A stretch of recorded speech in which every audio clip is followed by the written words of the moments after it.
Hindi na daw kailangan pang sakupin o i-invade ng China ang Pilipinas. Sabing gano'n ni dating Senator Honasan. Alam niyo kung bakit? Kasi nandito na daw sila.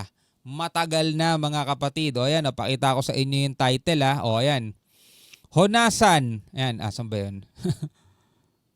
Ayan, Honasan warns China doesn't need to invade PH. Nandito na sila mga kapatid. Sabing gano'n ni dating Senador Honasan. Alamin natin to mga kapatid, maikli lang to no? Tapos mamaya meron pa tayong pag-uusapang iba. Pero alamin muna natin to kung ano yung sinasabi rito ni dating Senator Honasan. Hindi kaya yung mga measures ng security na sinasabi po ninyo ay malamang sa modern warfare ay hindi na po yata ganun ang mga galawan at mukhang ang pagpapatakbo ng digmaan sa panibagong mundo ay hindi na rin yung mga trained soldiers kundi yung alam niyo na mga Tama yun, Lord. Mabuti, binanggit mo yan. Totoo Tinatanong no? ako, lulusubin kaya tayo ng China? Sabi ko, hindi siguro dahil nandito na sila. Tingnan yung pit nung baso made in. Ang tawag dyan, Lord, at tama yung punto mo, no? Asymmetric warfare. Diba? Asymmetric Ibahin warfare. mo yung pundasyon nila. Whether pogo yan, drugs, no? Oo, gibain mo yung pundasyon nila.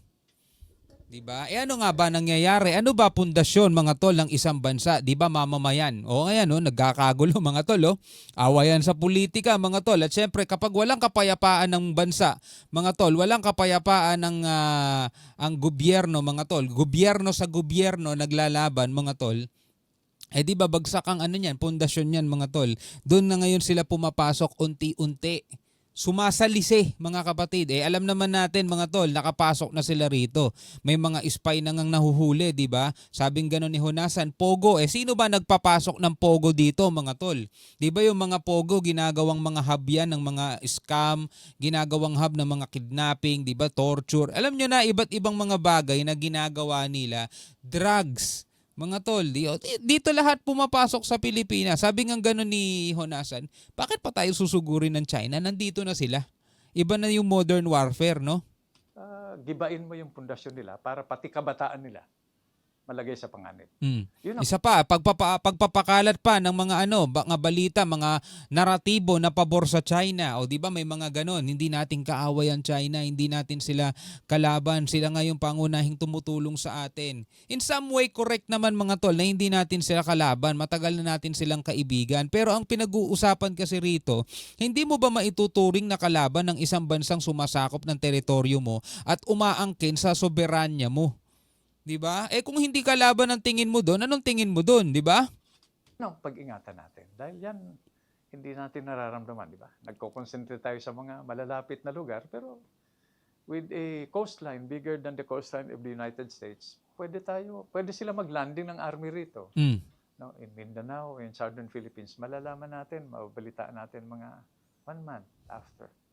So mag-ingat tayo. Pero, yan tayo magaling mga Pilipino. Wala akong kaduda-duda. Hindi ba sila natuto sa Kastila? at naka-smartphones kami. Hindi, pala. Texting capital tayo. So pag pinag-uusapan, mobilization, communication, Mabilis na. lamang tayo dyan. Ayun mga kapatid, maikling ano lang naman yun, maikling ba ano lang naman usapan dito sa One News PH mga kapatid. Pero ikaw, no, ano sa tingin mo yung sinasabi rito ni dating Senator Honasan? Babalayan mga kapatid, hindi na tayo susugurin ng China. Andito na sila sa loob natin Kumbaga, mag-signal lang ng si Jinping, pwede na agad umatake lahat ng mga kampo niya na nandirito, di ba? Yun ang sinasabi ni Honasan na dapat nating pag-ingatan, lalong-lalo na sa mga kabataan, baka naliligaw sila ng landas, mga tol, di ba?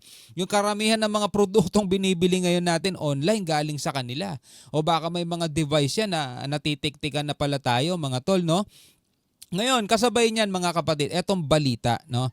Ang sabi rito, mga kapatid, ng Philippine Army ay pag-aaksaya lang sa oras, mga tol.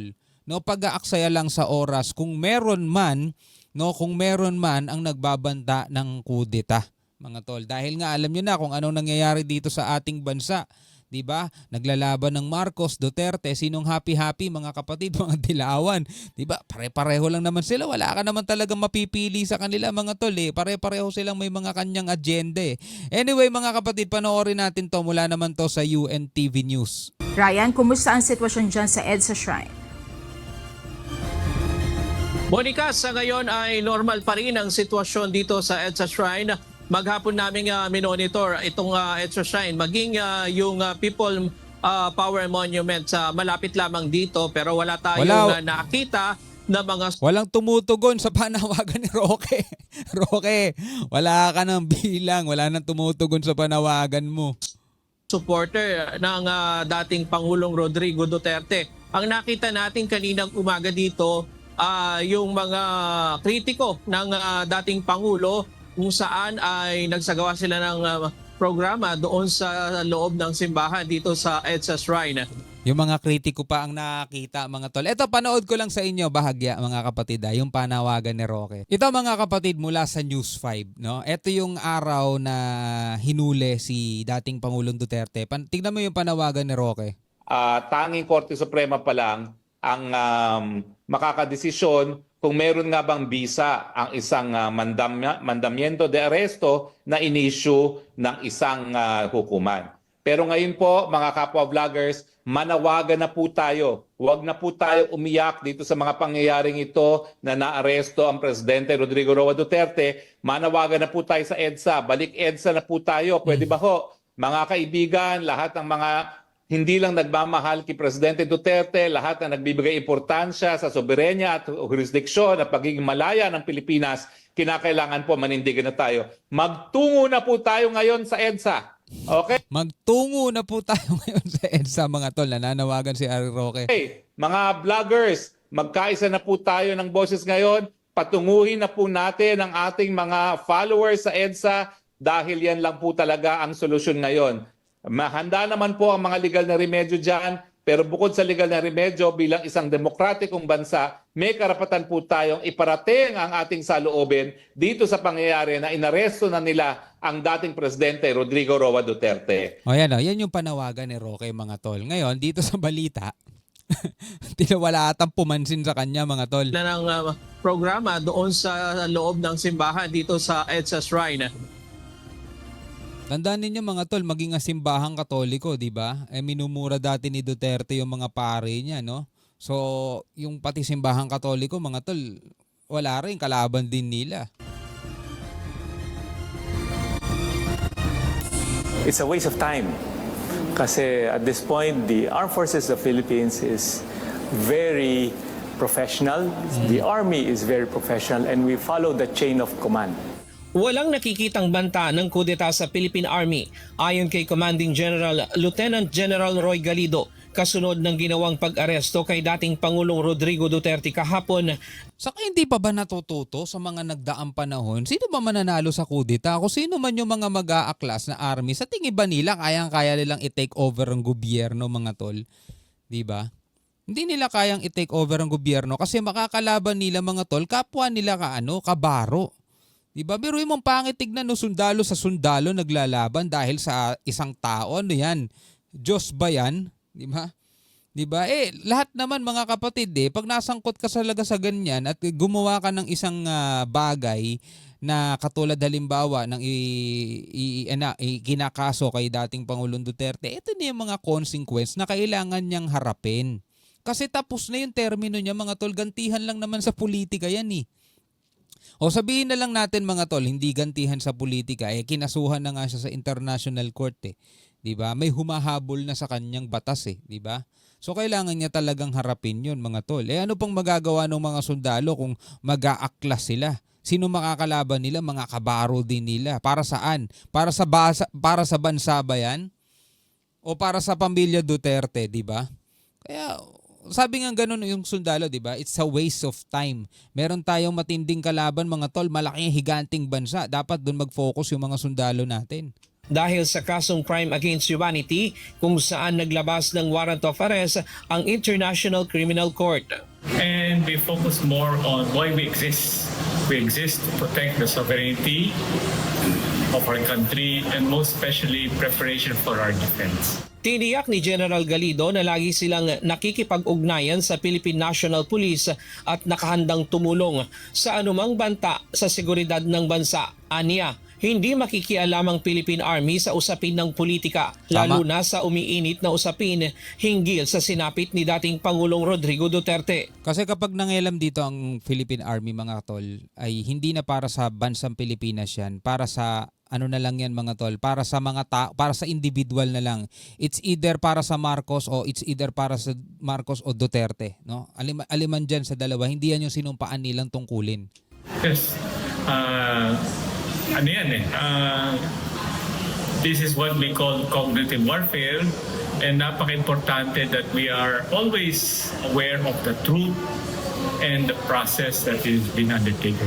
Sa isang mensahe, sinabi ng tagapagsalita ng Sandataang Lakas ng Pilipinas, hindi nila saklaw ang pag-aresto sa dating Pangulo dahil ito ay usapin ng pagpapatupad ng batas. Tiniyak nito ang kahandaan ng Sandataang Lakas sa anumang banta at pinabulaanan ang mga espekulasyon ng kaguluhan o pagkilos ng militar, na mananatili silang nakatuon sa pagpapanatili ng seguridad at kaayusan sa bansa. Hinikayat din ito ang publiko na maging mahinahon at igalang ang batas. Aniya, dapat bigyan ng halaga ang pagkakaisa at hayaan ang legal na proseso ang umiral. Samantala, pinaigting ng PNP ang police visibility sa EDSA Shrine simula pa kahapon. Nagbabantay ngayon sa EDSA Shrine ang Eastern Police District at Quezon City Police District. Kahapon pa ng alas 11 ng umaga sila nagbabantay sa lugar, kasabay ng pagdedeklara ng heightened alert status ng PNP sa bansa. After the incident is generally peaceful po yung Metro Manila. Yun nga lang ito, may monitor po tayo na alleged public assemblies in the coming days, pero it's just a news po na hindi pa po na babalide. Pero just the same, ready po yung NCRPO for any public assemblies po na gano'n. Wala pa ring namomonitor ang pulisya na pagtitipon ng mga supporter ni dating Pangulong Duterte. Gayunpaman, tiniyak ng pambansang pulisya na ipatutupad pa rin ito ang maximum tolerance sakaling sumiklab ang protesta sa naturang lugar. Ang 24/7 deployment po yung EDSA Shrine. Pero yung US Embassy at saka EDSA Shrine po. Yung Liwasang Bonifacio, alam naman natin na yung Liwasang Bonifacio ay isa pong declared po na tourism park. May malapit po tayo na PCP doon na nagmomonitor.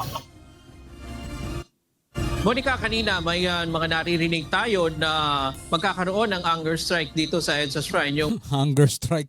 Ginugutomin nyo lang sarili nyo. mga sympathizer ng dating Pangulong Rodrigo Duterte. Pero hanggang ngayon, wala pa tayong nakikita. At yung ating mga pulis dito, hindi natin alam kung hanggang saan kailan sila mananatili dito. Ito kasing EDSA Shrine ay nahahati sa dalawa dahil boundary ito. Yung mismong shrine ang nagbabantay doon at regular na nagbabantay yung naidagdag kahapon itong mga taga-Eastern Police District na nandito naman sa labas nitong perimeter nitong EDSA Shrine. At yan muna ang latest mula dito. Alright mga kapatid, no, nagkataon kasi mga tol, no, ngayon dumating itong ICC arrest warrant nga kay Digong na matagal nang isinampa, 7 years, 6 years, 8 years, basta ganun na katagal mga tol, no. Ngayon, no, ang pagkakamali mga kapatid, magkaaway ang Marcos at Duterte, no. So hindi siya naprotektahan ng Marcos mga tol. Kasi kung naaalala ninyo, meron ako napanood na video, no, ay pabor nga si BBM si PBBM doon sa pagtiwalag ng Pilipinas sa ICC. Sabi nga ganun, kudos, no? Kudos kay Pangulong Duterte. Dapat talaga hindi tayo pinapangialaman ng mga puti. Sabi nga ganun ni PBBM. Kaso mga tol, kaaway kasi sila eh. No? Kau ba naman tawagin ka ng bangag eh. Presidente natin bangag eh, di ba? So ba't kayo ipagtatanggol niyan, di ba? kung mag-best friend sana sila, kung magkaibigan sana sila, baka yung presidente natin ipaglaban siya. No? Pero yun lang naman ay akin. Akin lang yun mga tol, no? Malamang iba ang paniniwala ninyo. Karapatan niyan, karapatan ko rin yan mga tol. Huwag na kayong magalit, di ba? Hanggang sa muli mga tol, ako nga pala si Shobal D. Peace out.